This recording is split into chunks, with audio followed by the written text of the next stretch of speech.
¿Debe el cristiano ser tolerante? Es la pregunta que vamos a tratar en esta tarde. Creo que ya son las 12 o casi las 12, por eso digo tarde. ¿Debe el cristiano ser tolerante? Hemos visto a lo largo de estos tiempos, de estos últimos tiempos, cómo la gente se ha levantado y exige tolerancia, exige que otros toleren su comportamiento, que otros toleren su manera de ser y que no se les juzgue por lo que ellos hacen. Si usted dice cualquier cosa en contra de su idea, entonces tú eres un intolerante, entonces tú eres alguien que le gusta juzgar, entonces tú eres alguien que le gusta hacer problemas porque no eres tolerante. La pregunta es, si le preguntaran a usted en este momento, ¿debe usted como cristiano, y estoy hablando a los cristianos ahorita, usted como cristiano debe ser tolerante? ¿Qué respondería? Quizás algunos dirían, sí, sí, debe ser tolerante el cristiano. Quizás otros dirían, depende. Y quizás otros dirían, no. Habría un espectro, ¿verdad? Dentro del sí y no, de cuándo sí y cuándo no. Hay muchos que inmediatamente oímos la palabra tolerante y decimos, sí, el cristiano debe ser tolerante. Debe ser tolerante hasta qué punto. La palabra tolerancia viene del latín tolerantia, que significa aguantar, soportar, cargar o aceptar algo. Entonces, ¿deben los cristianos ser tolerantes o deben de ser intolerantes? Una pregunta importante es, ¿Jesús fue tolerante? Dicen que sí. ¿Debemos entonces ser correctos, justos o ser tolerantes? Entendamos la palabra tolerancia desde el punto de vista como se nos quiere hacer creer hoy en día. De no decir nada, de aguantar todo lo que los demás hacen, de aplaudir todo lo que los demás hacen sin decir absolutamente nada, porque si tú dices algo, entonces eres un intolerante. ¿Debe el cristiano ser tolerante? ¿Fue Jesús tolerante?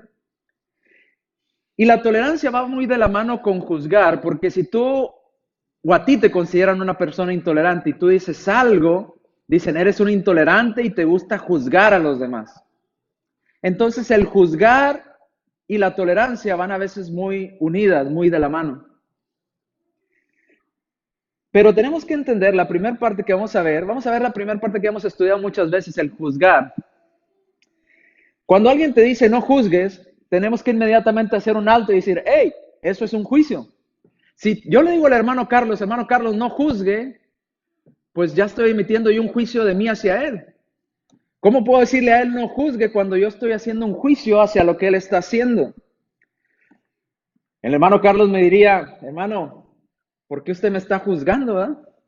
¿Por qué usted está emitiendo un juicio y me prohíbe a mí emitir juicios? Ese argumento de no juzgues o de pensar que la Biblia dice no juzgues en ninguna situación, es un argumento que se derrumba por sí mismo. ¿A qué me refiero? Pues si yo le digo al hermano Carlos no juzgues, pues él inmediatamente me va a decir, pues usted está juzgando al decirme no juzgue, está metiendo un juicio sobre lo que yo estoy haciendo. ¿A qué me refiero con que caería sobre su mismo argumento? Es como decir, yo no sé hablar una sola palabra en español. ¿Me lo creería? Pues en este momento estoy hablando español. ¿Cómo le puedo decir? Yo no sé hablar ninguna palabra en español si ahorita estoy hablando una palabra en español. Sería igual que decirle al hermano Carlos, no juzgues, y yo estoy metiendo un juicio sobre él. O como alguien te dice, no hay verdad, no hay ninguna verdad. La pregunta que le haríamos, ¿es eso verdad? ¿Eso que me estás diciendo es una verdad? Porque si dices que no hay una verdad, ¿por qué estás tú diciendo que no hay una verdad? Entonces, ¿es verdad que tú estás diciendo que no hay verdad? Y usted está, ya me confundió todo, no entendí nada. Sí, si tú estás diciendo, no hay una verdad y yo tengo que creer eso que estás diciendo, entonces, ¿eso que estás diciendo es una verdad? Y si es sí, entonces sí hay una verdad absoluta. Es un argumento, un juego de palabras que si usted se pone a analizarlos entendería a qué me refiero.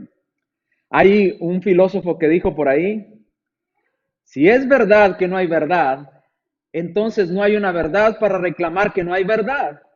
Y no puede ser una verdad, pero reclama ser una verdad. ¿Cómo? Se lo leo más despacio y ponga atención. Si es cierto que no existe una verdad, entonces no hay una verdad para reclamar que hay una verdad. ¿Ok? Y no puede ser una verdad, pero reclama ser una verdad. ¿Ya entendió? Ya la mamá le dice, está bien fácil, ¿verdad?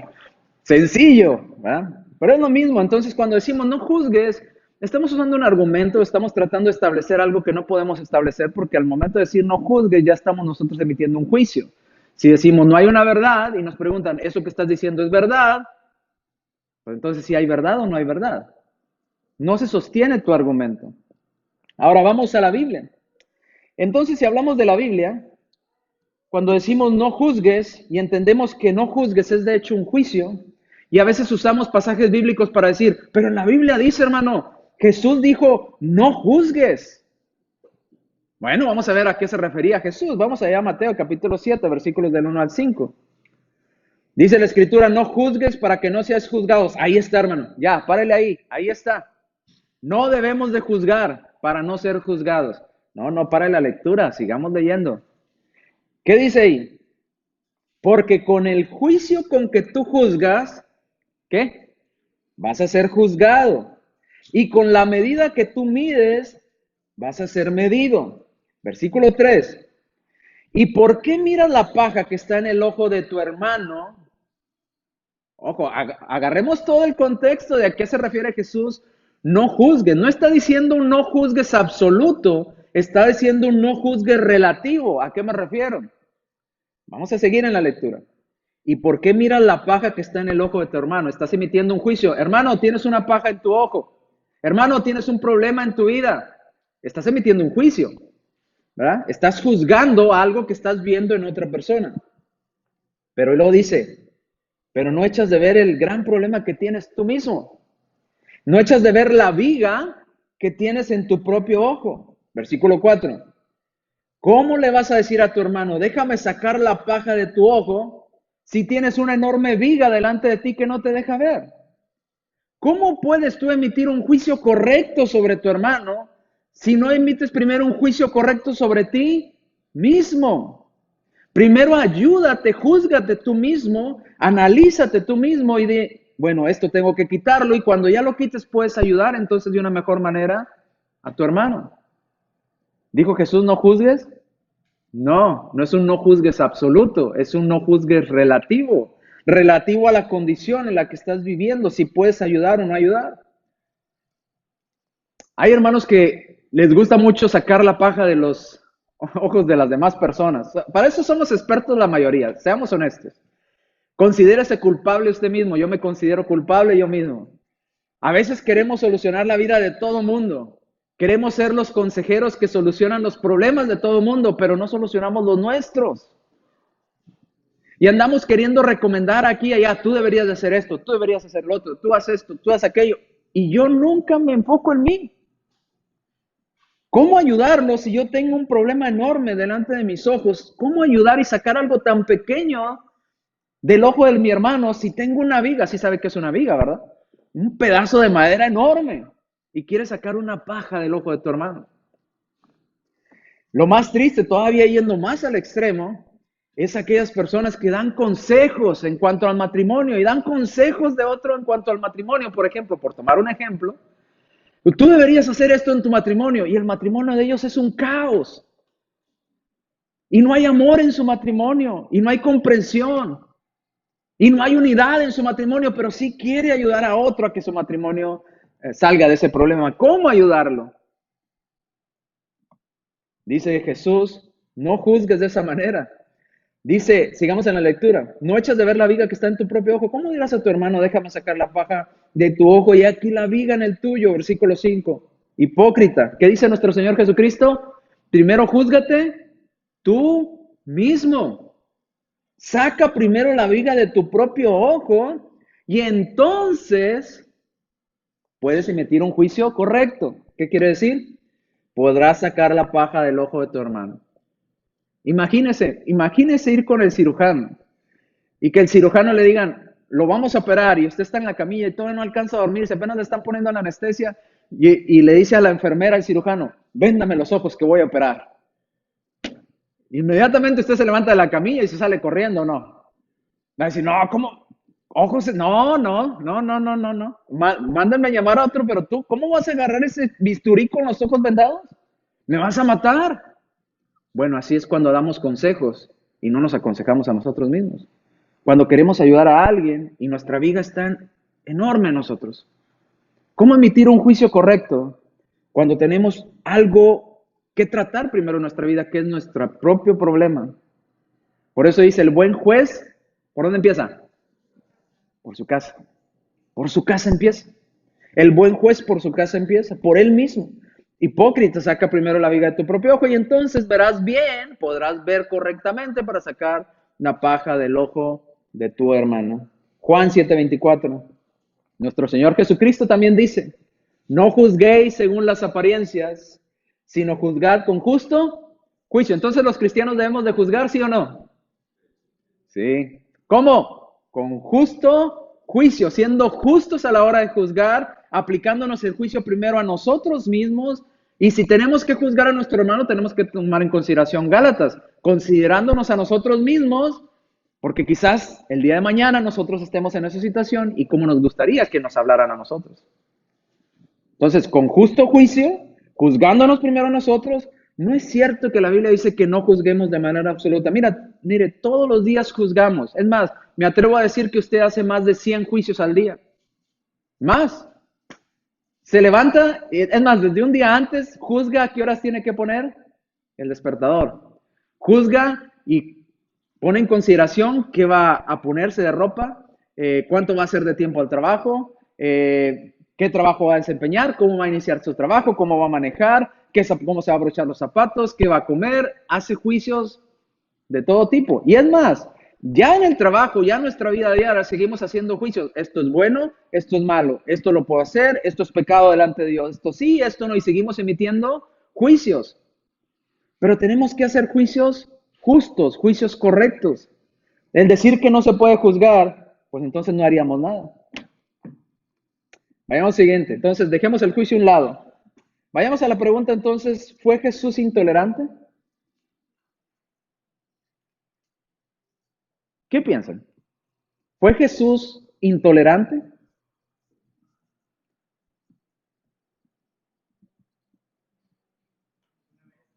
¿Alguna vez? ¿Sí? ¿Todos de acuerdo? ¿Algunas veces? Ok. Y si yo le preguntara, ¿con quién cree usted que fue Jesús más intolerante? ¿Con los que sabían de la ley o con los que no sabían de la ley? Ah, ahí estamos más de acuerdo, ¿verdad? ¿Con quién fue más intolerante? Con los que sabían y qué, y no lo hacían. Vayamos allá. ¿En qué partes, algunas partes que apunté ahí, en qué partes fue Jesús intolerante? Algunos dicen, no, Jesús era puro amor, ¿verdad? Amor, derramaba amor, tolerancia, soportaba todo. Bueno, no todo, no todo. ¿A qué era Jesús intolerante? El primer punto era la hipocresía. A la hipocresía de las personas que decían saber de la Biblia, que decían saber de la ley de Moisés, pero no la cumplían. Dice la escritura, Mateo capítulo 23, versículo 15, ¿se acuerdan de los escribas y los fariseos? ¿Quién eran los fariseos? Los escribas sabían de la ley. Los fariseos ni se digan, eran estrictos en cuanto a la ley de Moisés, pero aún así no la hacían. Mateo capítulo 23, versículo 15 dice, hay de vosotros escribas y fariseos, ¿cómo les dijo Jesús? Jesús, eres intolerante, ¿cómo se te ocurre ofender a una persona? Mire, hay personas que piensan, si el hermano dice una palabra fuerte, no es cristiano, no es santo. No estoy hablando de maledicencia, ¿eh? Estoy hablando de palabras fuertes como hipócrita, ¿verdad? Palabras que molestan, ¿ok? Si el hermano dice una palabra fuerte que moleste, él no es santo, él no es cristiano, entonces podríamos decir que Jesús no fue santo, porque les dijo, ¿cómo? Hipócritas. Y no se quedó ahí, ¿eh? No se quedó ahí, dice la escritura. porque recorréis mar y tierra para ser un prosélito, y una vez hecho lo hacéis 2 veces más hijo del infierno que ¿quién? Ustedes. ¿Qué le está diciendo Jesús? ¿Ustedes se van a ir a dónde? Tienen doble entrada al infierno. ¿Duele? Imagínense que le llegue alguien con usted y le dice, usted se va a ir al infierno. ¿Cala? ¿Duele? ¿Qué pasó? Pues váyase usted, ¿yo por qué, verdad?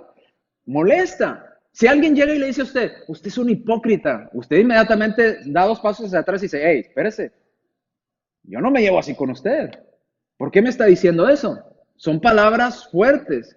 Y si usted le dijera estas palabras a ciertos grupos que andan por ahí reclamando derechos, le dirían, usted es un intolerante, usted es un racista, y le empezarían a poner adjetivos. Reclaman tolerancia, y esto es lo más absurdo, reclaman tolerancia y ellos no saben ser tolerantes. Reclaman, nos están matando, recuerdan México, las feministas, están matando a las mujeres. Y ellas golpeando gente, empujando viejitos, destruyendo cosas. Hay violencia contra nosotros, pero nosotros hacemos violencia contra los demás. ¿Cómo? No podemos ser así. No podemos ser como los fariseos, decir una cosa y hacer otra. Dice, lo hacéis 2 veces más hijo del infierno que vosotros. Versículo 25. Ay de vosotros, escribas y fariseos, ¿otra vez qué? Hipócritas, porque limpiad lo de afuera del vaso, pero por dentro están llenos de robo. ¿Cómo les dijo? Ladrones. ¿Y cómo más les dijo? Injustos. Jesús, ¿por qué eres tan intolerante, Jesús? Porque como cristianos no tenemos que tolerar todo. Hay cosas que no se deben tolerar. Mateo capítulo 23, versículos 27 al 28. Ay de vosotros, escribas y fariseos hipócritas, porque sois semejantes a sepulcros. Lea todo el capítulo, escogí nada más algunos versículos, no acaba ahí, ¿eh? Está largo lo que Jesús les dice. Son muchos versículos. Son semejantes a sepulcros blanqueados, porque por fuera la verdad se muestran hermosos, mas por dentro están llenos de huesos de muertos y de toda inmundicia. Dice en paralelo, están llenos de podredumbre, están podridos por dentro. Jesús, qué intolerante eres. Así también vosotros por fuera la verdad os mostráis justos a los hombres, pero por dentro estáis llenos de hipocresía e inequidad. Yo le vuelvo a preguntar, ¿Jesús fue tolerante o fue intolerante? Con los escribas y fariseos fue intolerante. No toleró lo que ellos hacían, se los dijo. Esto que están haciendo está mal. Los fariseos le dirían, Jesús, ¿por qué nos juzgas? ¿Quién te dio ese derecho? Más de ocasión en una ocasión le preguntaron, ¿recuerdan? ¿Quién te dio esta autoridad? Y él inmediatamente emite un juicio intolerante. Yo también le responderé si ustedes me responden esta pregunta. ¿El bautismo de Juan era de Dios o de los hombres? Y ellos prefirieron no decir nada. Vayamos al templo, ante los cambistas del templo. ¿Recuerdan? ¿Fue Jesús tolerante o intolerante? Creo que ahí se subió un poco más el nivel de intolerancia, ¿eh? Porque se molestó tanto que tomó un látigo, si usted quiere llamarlo así, y empezó a voltear, a tirar las mesas. Imagínense, un grupo reunido y que llegara Jesús. Imagínense que eso sucediera hoy en día y tuviéramos ahí cambistas afuera, gente con sus mesitas, con dinero, vendiendo cosas, vendiendo palomas, vendiendo animalitos, todos ahí afuera, y que llegara un hombre llamado Jesús y empezara a voltear las mesas y a tirar el dinero al piso y con el látigo a correr los animales del templo, a sacarlos. ¿Qué diríamos usted y yo? ¡Qué intolerante! Márquenle al 911, ¿verdad? Que se lo lleven. Está loco este hombre. Mira lo que está haciendo. ¿Quién se cree que es? Bueno, diríamos que es un hombre intolerante. Marcos capítulo 11, versículos 15 al 17. Vinieron pues a Jerusalén y entrando Jesús en el templo comenzó a echar fuera a los que vendían y compraban en el templo. Los echó fuera, los sacó. ¿Cómo le hizo Jesús? Pues no creo que les haya dicho, señores cambistas, por favor de pasar a informes. No, ¿verdad? Señor, por favor, tome su mesa y recoja todas sus cosas y sírvase, tenga el placer, por favor, de salir. Con toda decencia y modestia, uno tras otro, por favor, no se amontonen. ¿Diría así el Señor? ¿Se lo imagina diciendo eso? Señor vendedor de palomas, por favor, tome sus palomas y póngalas en las cajitas y lléveselas, por favor. No quiero ser grosero con usted. No dice que hizo eso. Fue intolerante. Estaba molesto el Señor. Dice, y volcó, tiró las mesas de los cambistas y también aventó las sillas de los que vendían palomas. Imagínense cómo debería estar el Señor sintiéndose para voltear las mesas y lanzar las sillas por allá. Diría alguien, era pariente del hermano Carlos, ¿verdad? Cuando se enoja, ¿verdad? Aventando cosas. No, estaba vendiendo palomas, versículo 16, y no consentía que nadie atravesase el templo, note. No, no, no, ¿a dónde va? Vámonos para allá. No, es que no tiene que usted que, vámonos para afuera. Pero es que no se le quedó nada, vámonos para afuera. No consentía que nadie le volviese a entrar. Estaba enojado el Señor, llevando utensilio alguno, ¿verdad? Y les enseñaba diciendo, ¿no está escrito? Mi casa será llamada casa de ¿qué? De oración para todas las naciones, más vosotros la habéis hecho una cueva de ladrones.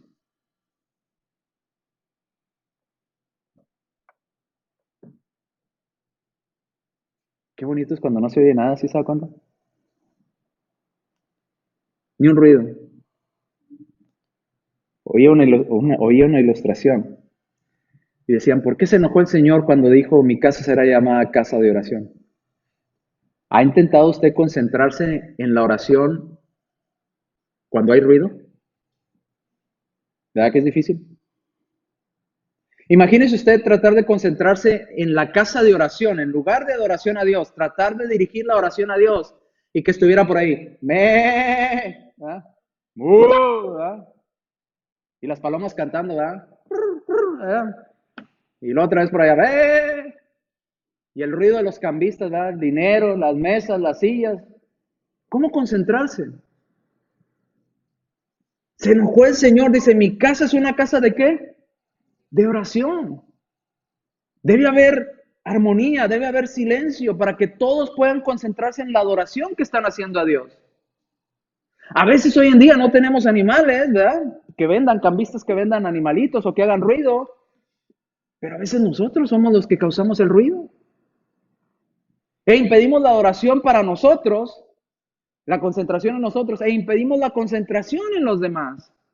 Ahora no estoy hablando de los niños obviamente están aprendiendo, van creciendo, ellos irán aprendiendo y irán comportándose cada vez mejor, pero de los adultos, ya no oímos el balar de una borreguita, pero ¿qué tal oímos? Ya estoy diciendo, pero ya salte de atrás y luego, ¿ah? Y allá una hermana que me da mucha risa, pobrecita mi hermana, ¿verdad? Pero siempre apagaba el celular y esa vez se le olvidó apagar su celular, el timbre del celular. Y estaba todo silencio en el edificio, estaba el sermón y de repente sonó por ahí una canción del mundo, ¿verdad? Todo huele en el celular y se levantó la hermana, shut up, ¿verdad? Diciéndole al celular, cállate, cállate, cállate. Pues apáguelo, hermana, no le grite, ¿verdad? Al celular. ¿Por qué? Porque sabe que interrumpe. ¿Qué es lo que pasa cuando alguien empieza a hablar por allá? ¿Qué hacemos todos? ¿Qué está pasando? ¿Qué hacemos si de repente está usted oyendo la clase y yo por allá de aquel lado? ¿Quién se cayó? ¿Ah? Volteamos, ¿se cayó alguien? ¿Qué sucedió? ¿Qué pasó? Nos desconcentramos. Y dice el Señor, mi casa será llamada casa de ¿qué?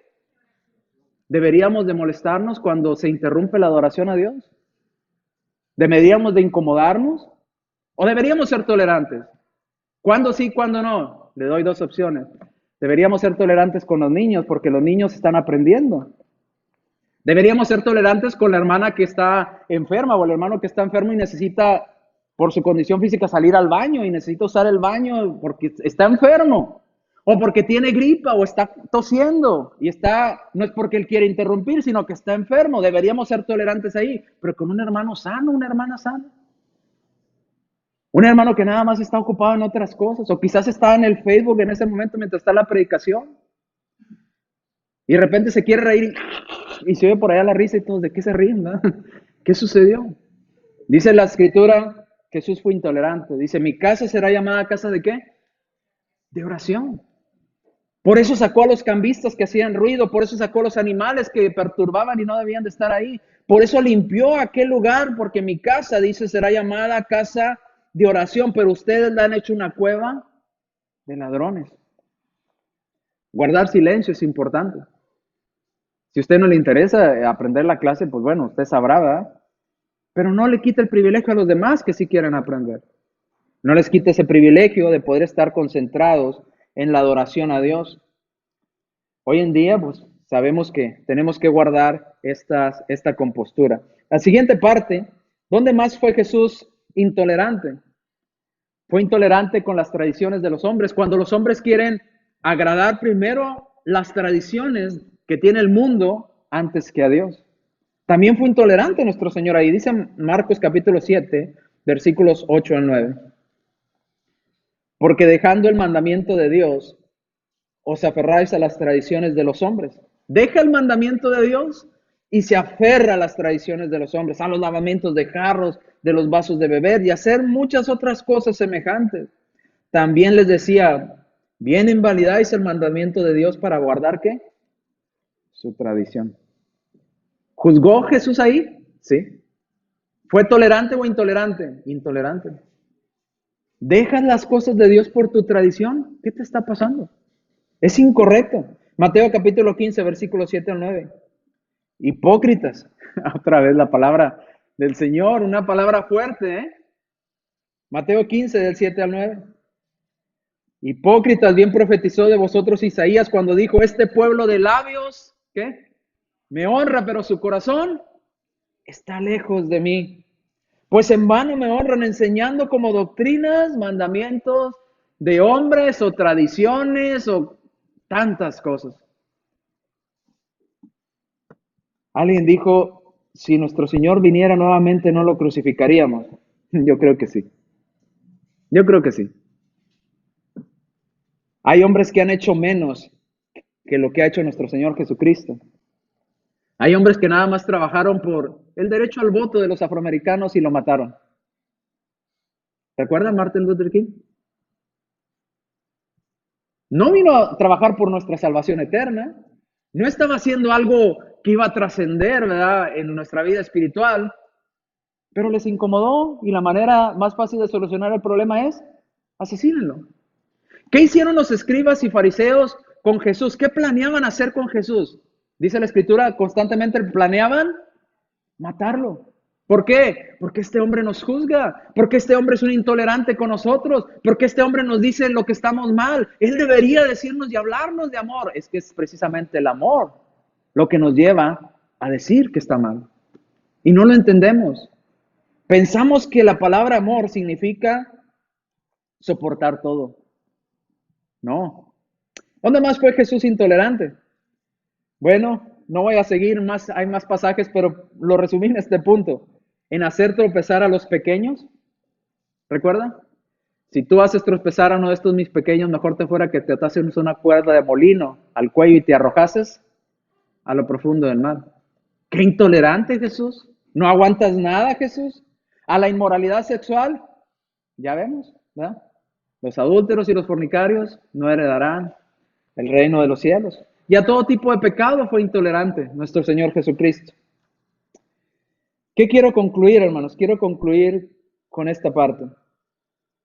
Dios no nos mandó a ser tolerantes y a no decir nada. Dios no nos mandó ser tolerante y cállate, no digas nada. No, eso no fue lo que nos mandó Dios. Dios nos mandó 2 mandamientos que se resumen toda la ley, ¿lo recuerda?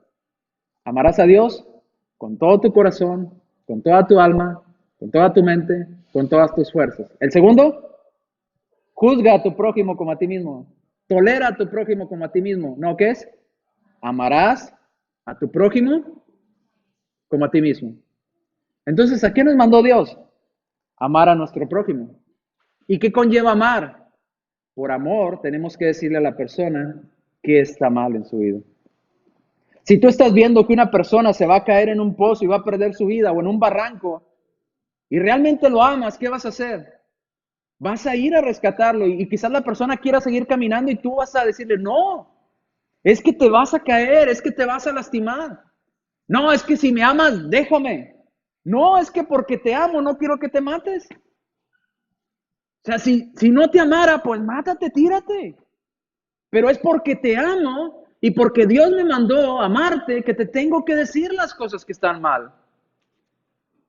Si no, no es amor. Amar incluye decir las cosas que están mal. Quizás la persona piense que somos intolerantes. Quizás la persona piense que somos enojones o que juzgamos de mala manera y no entienda que hay un beneficio para él, porque lo amamos, porque deseamos lo mejor para ellos. Dios nos mandó amar a nuestro prójimo. Y amar a nuestro prójimo también implica decirle lo que está mal. Prevenirle de los peligros hacia donde se dirige. No estoy hablando de que usted salga ahorita por la calle y se vaya y se meta en las manifestaciones de estas personas y les empiece a decir, están mal en esto, necesitan cambiar, pues va a salir mal. Pero hay momentos en nuestra vida que tenemos la oportunidad de decirle a las personas, oye, ¿tú qué piensas de esto que está sucediendo? Díselo. Si el mandamiento es amar a tu prójimo, díselo.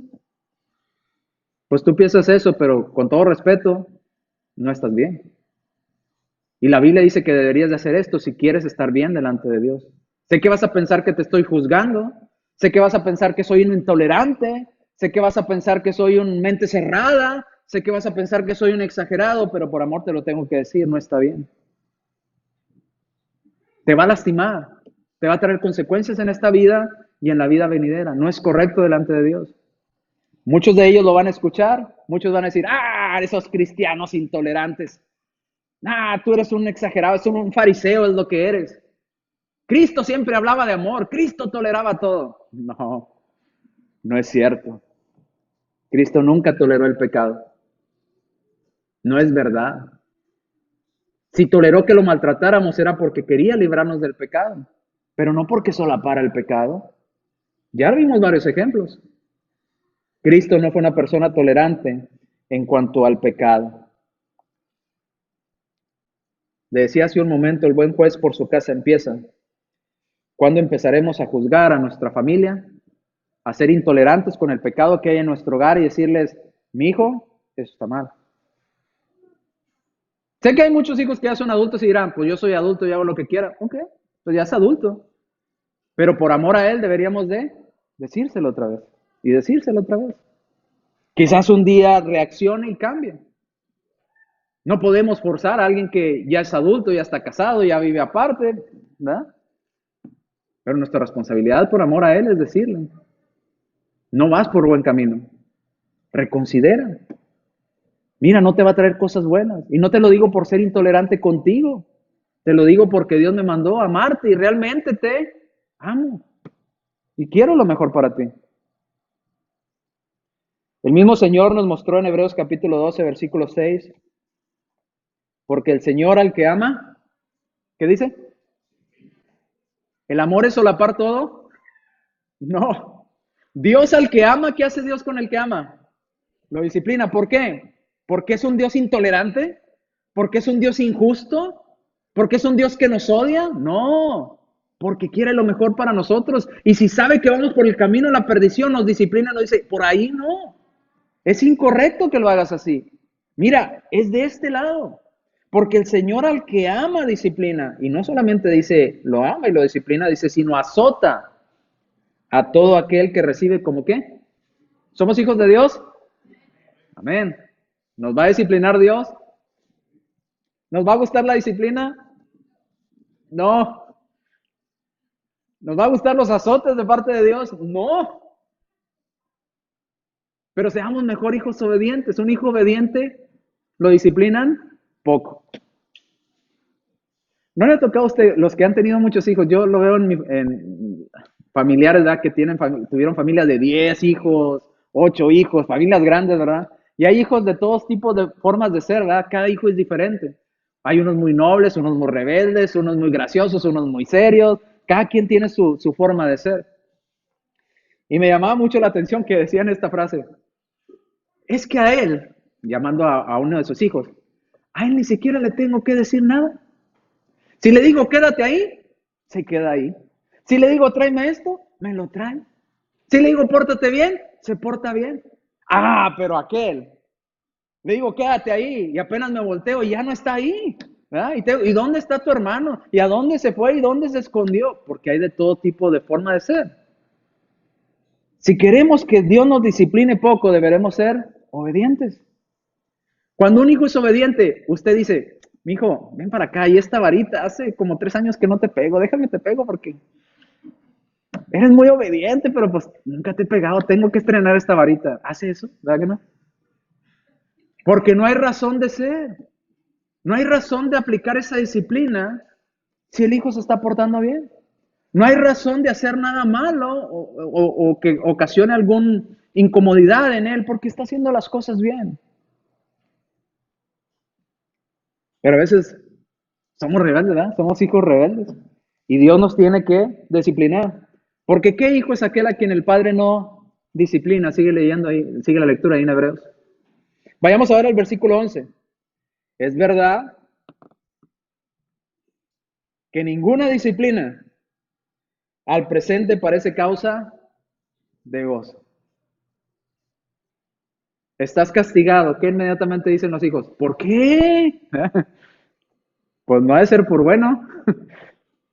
No te estoy castigando por gusto. Hay un castigo por una razón. Es verdad, ninguna disciplina al presente nos da gozo, sino nos da ¿qué? Tristeza.